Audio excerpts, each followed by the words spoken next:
Welcome to Shorty Supercoach. How you guys going out there? Well, we got random shit bobbing up here. Get out of there. And we are going to do the weekend preview. Obviously, we've had one game already. Mixed results. I was spewing that I couldn't get my hands on Timmy English.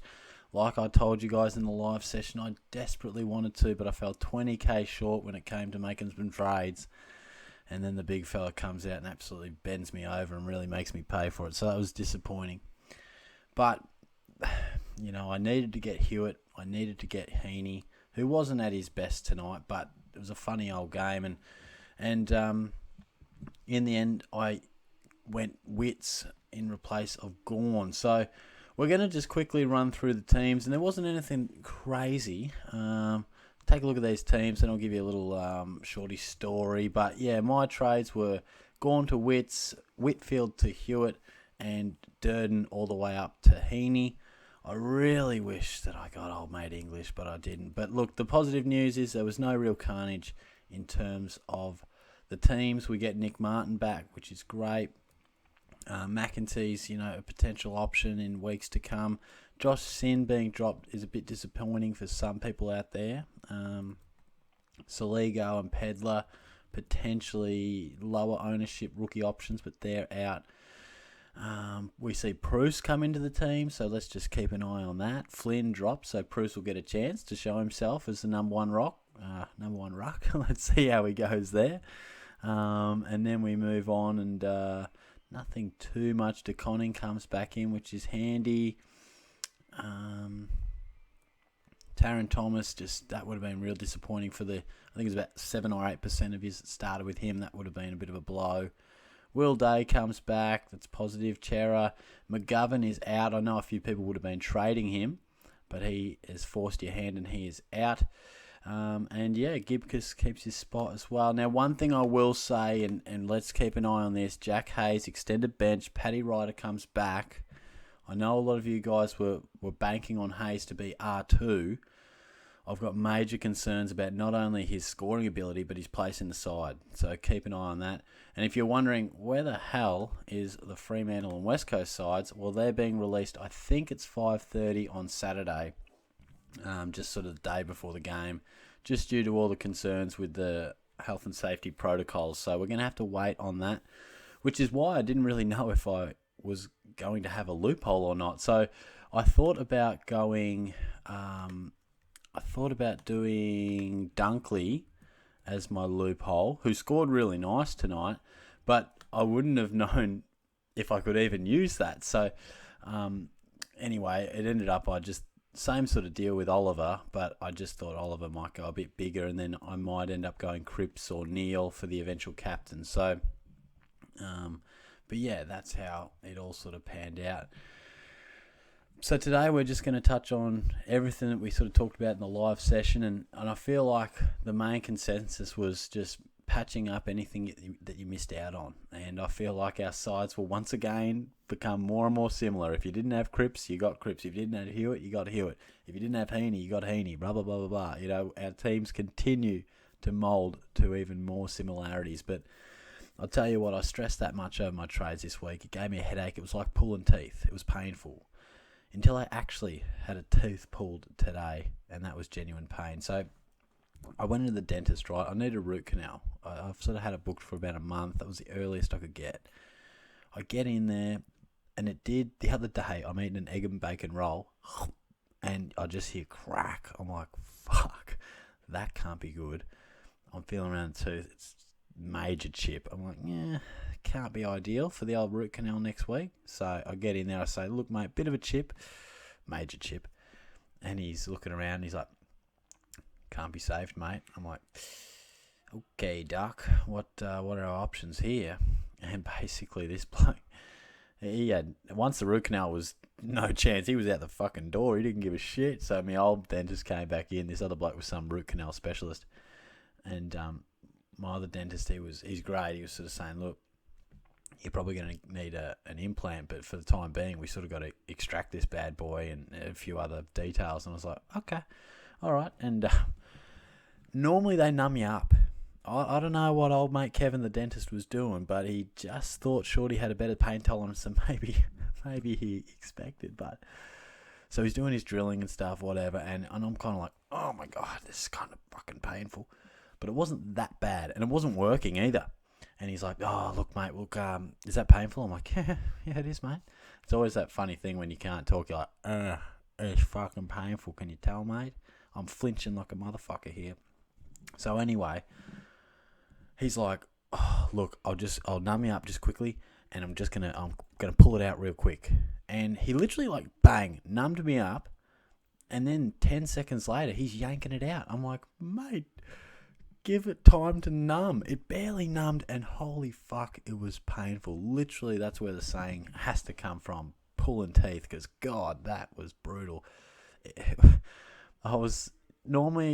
I'm not too fazed by the dentist, but this fucking hurt.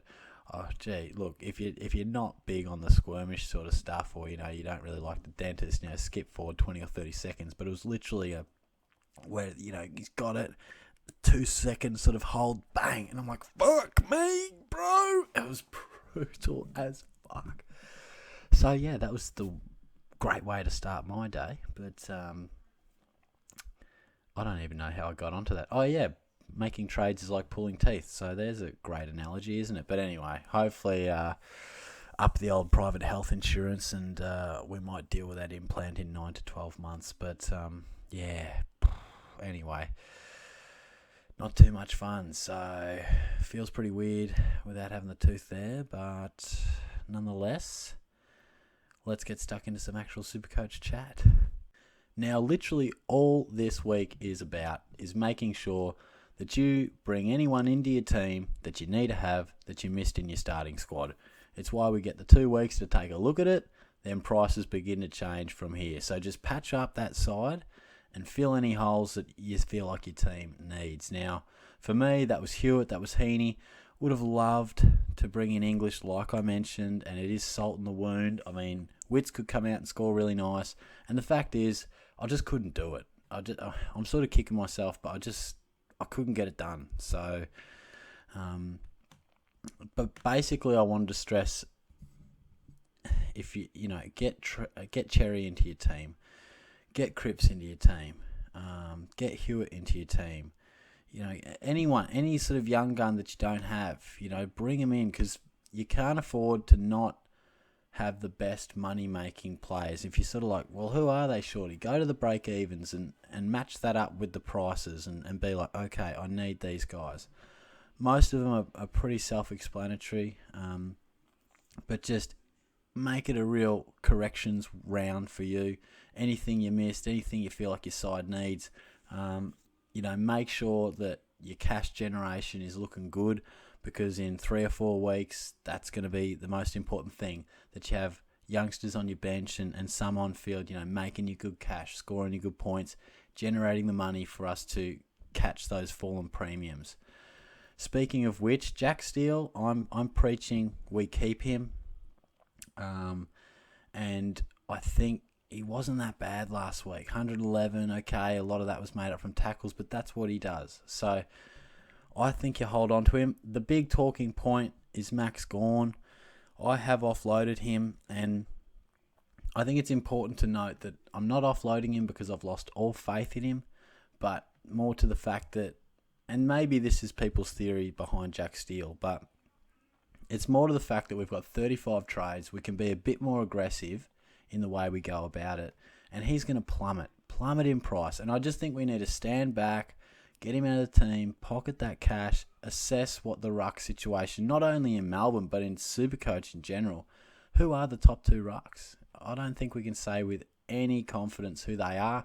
So let's pocket some cash, make some money in the meantime, and then in 4 to 6 weeks, we might be like, actually, Gawn has found his rhythm. He's playing good again. He's going to average 110. All right, I'm confident in that. I'll bring him back in at a cheaper price. In terms of the replacements, I said on the live session, I think English is the best one, and that, would have worked out really nice. It's not too much help to you now, unless you already did it. But I prefer Witts over Jackson, unless dual position is crucial for you, which it might be when Cherry gets dual position in round 6. But for me, I just went Witts in terms of he's a safer, more reliable option. I think Jackson is going to have more ups, more downs, and Gawn's not going to fall off the face of the earth. So that's why it's important to, for me, it just didn't make sense to go from the once premium to the protege in the same team, because Gawn's still going to have days where he's the guy scoring 130 and Jackson just scores a 70. It felt more comfortable for me to just go Jared Witts. Now, otherwise, I think a lot of the questions that I was talking and taking about in the live session was, do we get rid of Steele, Whitfield, Gawn? I would encourage getting rid of Whitfield and Gawn. I just think with Whitfield, his role just, I don't know whether it's changed or he's just not playing it as well. Isaac Cumming and Harry Perryman are definitely having more of an influence in that back half at the Giants. And, I've heard the odd whisper about a niggle with Whitfield. I'm not sure if it's true, whether he is carrying anything or not. But I just felt like, for now, he's struggling. Get rid of him. Hewitt's on fire. Go where the momentum is. So I think that's important. Make sure, I do think getting Cripps, and some will be getting Andy Brayshaw, and if you don't have Lockie Neal, others will be getting on top of him. And Aaron Hall was a really popular inclusion as well. So what I would stress, and I touched on it just before, but Jack Hayes, I've got real worries. If he's sitting there at your R2, I'm a bit concerned, because I can't see him scoring more than 65 in the role that he'll play. He might surprise us. He did in round one, but he could be out of the team by next week. And it could be trouble. It could be trouble. So it might work out fine. He might average 70 odd for the next month, and it could be fine. But Ryder and Marshall, they've got King, they've got Membry. How many of those big guys can they have in that team? And Hayes will be the first to go. So just keep that in mind. But look, I'm really happy with the players that I have in terms of generating cash. It's really important to have those guys. I can't stress that enough, that you don't want any dead weight on your bench. Now, it's a bit tough to know who's playing for West Coast and Fremantle. Obviously, I can't sort of touch on that now. But just make sure that you've got those guns. Now, Bowey as well. Bowey, I still don't even know. He's been a question that a lot of people were talking about as well. I just feel, for me, it wasn't for me. I had the option of going Whitfield to Bowey, and then I could have gone English, but I just opted to go. Bowey will make us really nice coin, and he's a bit of a fly in, fly out. Smash and grab, get him in, give him a month or so. He'll make you lots of coin, largely off the back of that 150. I'm not a subscriber to Salem's out and Bowey just comes in and averages like Salem. I don't read it like that. I still think he'll have days where he scores 60 and he might ton up occasionally.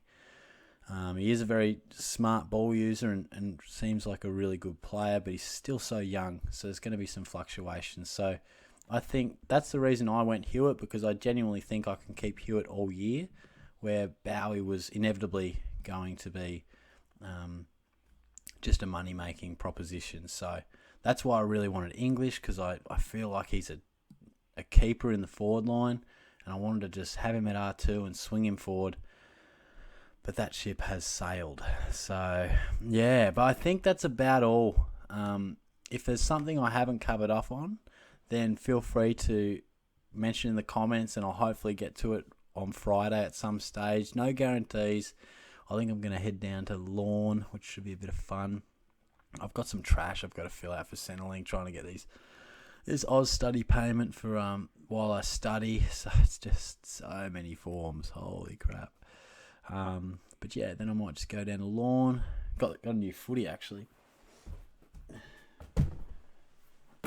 Brand spanker.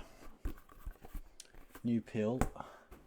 So I reckon I'm going to slot a couple of sausages down there at Lawn, or maybe Anglesey. I'll see how far I get. But yeah, should be a bit of fun. So yeah, I hope you guys have a good weekend.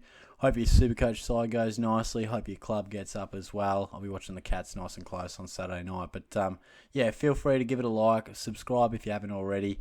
It's great to chat to you guys as always. I'll be back with the press conference, hopefully, after a half-decent week. Chat to you soon. Cheers.